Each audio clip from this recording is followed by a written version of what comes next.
Hello everyone, this is doctor जय Mehta here from Mumbai. हमारे आज के वीडियो में हम एएमएच का टेस्ट कब करना चाहिए और एएमएच के बारे में एक बेसिक डेफिनेशन की जानकारी देने की कोशिश करेंगे। देखिए, AMH is an indicator of the reserve in the ovaries, मतलब आपके ओवरीज के अंदर कितने एग्स बैलेंस है और क्या क्वालिटी के एग्स बैलेंस है। इन दोनों चीजों का इंडिकेशन हमें एएमएच टेस्ट से मिलता है। एएमएच का full form is anti Mullerian hormone test. काफी बार लोग ये क्वेश्चन करते हैं, स्पेशली जो लोग इनफर्टिलिटी की ट्रीटमेंट्स जहां से भी सीख करते होते हैं, तो उस ट्रीटमेंट में एएमएच का टेस्ट काफी कॉमनली लिखा जाता है और एएमएच का टेस्ट करना काफी फर्टिलिटी सेंटर्स के लिए एक बहुत इंपॉर्टेंट इंडिकेशन रहता है before starting treatment. In a normal situation, absolutely normal situation अगर मैं आपको समझाऊं तो एएमएच ना is something which gives you an idea of the primordial follicles. Primordial follicles वो रहते हैं जो फीमेल बॉडी में बाय बर्थ रहते हैं। They just keep on decreasing every year. इसमें कोई रिफ्यूएलिंग आप नहीं कर सकते। आप ऐसा नहीं कर सकते कि मेरा एएमएच कम हो गया ना, चलो बाहर से एग्स डाल दो ओवरी के अंदर, एएमएच वापस बढ़ जाएगा, चलो ये दवाई ले लो, एएमएच परमानेंटली बढ़ जाएगा। No, that's not going to happen. It is something, ये नेचर का रूल है that AMH has to go down by approximately 7 to 12% every year. Normally भी अगर आप कोई फीमेल बॉडी को स्टडी करते हैं तो बियॉन्ड एज 35 की एज के बाद में AMH really slides down. And आज के जमाने में it's very common to get young women with low AMH. 21, 25, 30, 28 ये उम्र पे भी एएमएच की वैल्यूज काफी कमी देखने को मिलती है काफी सारे विमेन में। अब अगर हम कोई फर्टिलिटी के टेस्ट की बात करें तो कॉमनली आपको ये बताया जाता है कि पीरियड के पहले या दूसरे दिन को ही टेस्ट करना। देखिए, पीरियड के पहले या दूसरे दिन को टेस्ट करने का एक पर्टिकुलर रीजन है। उस टाइम पे जो हार्मोन्स टेस्ट किए जाते हैं, जैसे कि FSH follicle stimulating hormone, LH luteinising hormone, ये सारे हार्मोन्स एक बेसल वैल्यू पे रहते हैं, तो हमें एक बेसल वैल्यू पता चलती है। इसके वजह से वो सेकेंड डे या थर्ड डे या फर्स्ट डे पे टेस्ट किए जाते हैं। एएमएच वो टेस्ट है जो आपको एग का रिजर्व बताता है। ये एग का रिजर्व का मेंस्ट्रुअल साइकिल के साथ कोई कोरिलेशन ही नहीं है। एग का रिजर्व तो वैसे ही पड़ा रहता है ओवरी के अंदर।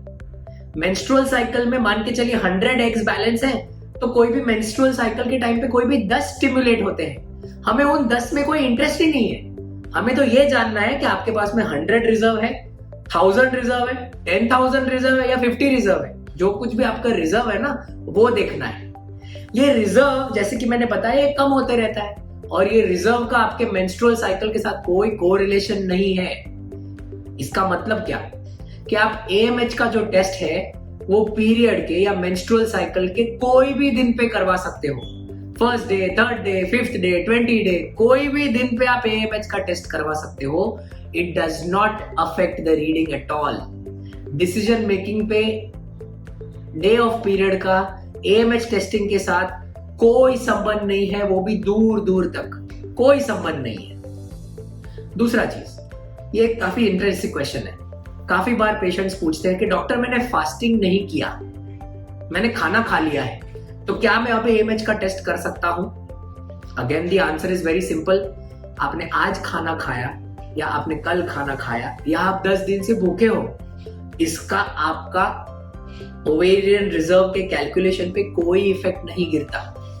That means you need not be compulsorily fasting for doing the AMH test. ये टेस्ट आप पिज्जा खा के भी कर सकते हो और ये टेस्ट अगर आप उपवास रख रहे हो तो भी कर सकते हो। इसमें एक चीज जानना बहुत जरूरी है, एएमएच का टेस्ट हमेशा कोई स्टैंडर्डाइज या कोई अच्छे लेबोरेटरी से करना बहुत इंपॉर्टेंट है। एएमएच टेस्ट करने के लिए कमर्शियल किट्स अवेलेबल रहती है। जो स्टैंडर्ड लेबोरेटरीज रहती है, they will try to use the best quality of the kits. दूसरा एक चीज समझना बहुत जरूरी है, एएमएच का टेस्ट का रिपोर्ट एक्यूरेटली आने के लिए लेबोरेटरी में टेम्परेचर कंट्रोल रखना बहुत इंपॉर्टेंट रहता है। लेबोरेटरी में जिस हिसाब से आपका ब्लड ड्रॉ किया जाता है और उसमें से सीरम डाला जाता है, वो बहुत इंपॉर्टेंट कैलकुलेशन रहता है, जिसके वजह से आपका AMH का वैल्यू पे थोड़ा बहुत प्रमाण और फर्क पड़ सकता है. As a result of this, it is recommended, it is advised that आप AMH का टेस्ट कोई स्टैंडर्ड अच्छे लेबोरेटरी से करवाएं. Don't go to the laboratory closest to your house, but if it's not a standard laboratory, शायद वो laboratory आपको accurate reading ना दे. कमर्शियल लेबोरेटरीज में AMH के रिपोर्ट को आने के लिए ऑन एन एवरेज अगर आप देखेंगे तो 4 to 6 आवर्स लगते हैं. मतलब if you give the blood in the morning hours, you will get the reports by evening. काफी सारे फर्टिलिटी सेंटर्स ऐसे रहते हैं जो खुद के AMH टेस्ट करते हैं, जो खुद के AMH वैल्यूज करते हैं.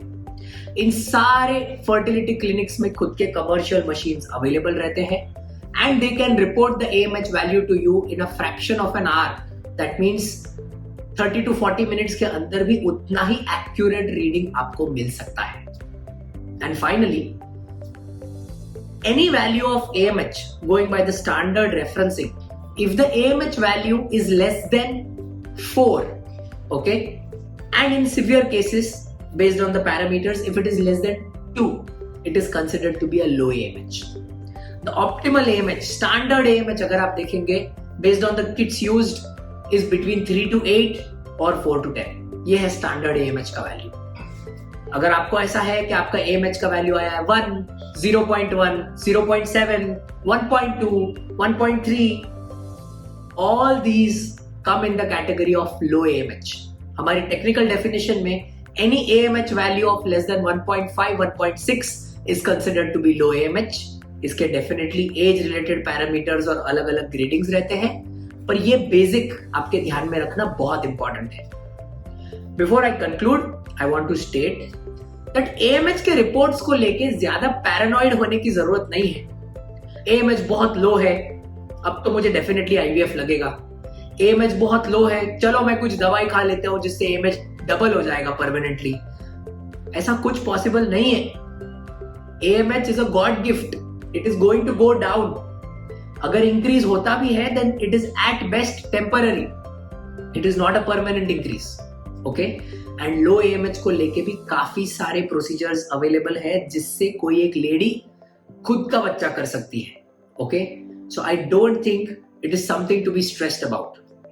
ऑफ कोर्स हमारे सब्सिक्वेंट वीडियोस में हम लो AMH को लेके बहुत डिटेल में डिस्कशन करेंगे. Should there be further questions, you can post them here. मैं या मेरे कोई कलीग आपको आंसर करने की कोशिश करेंगे. Thank you.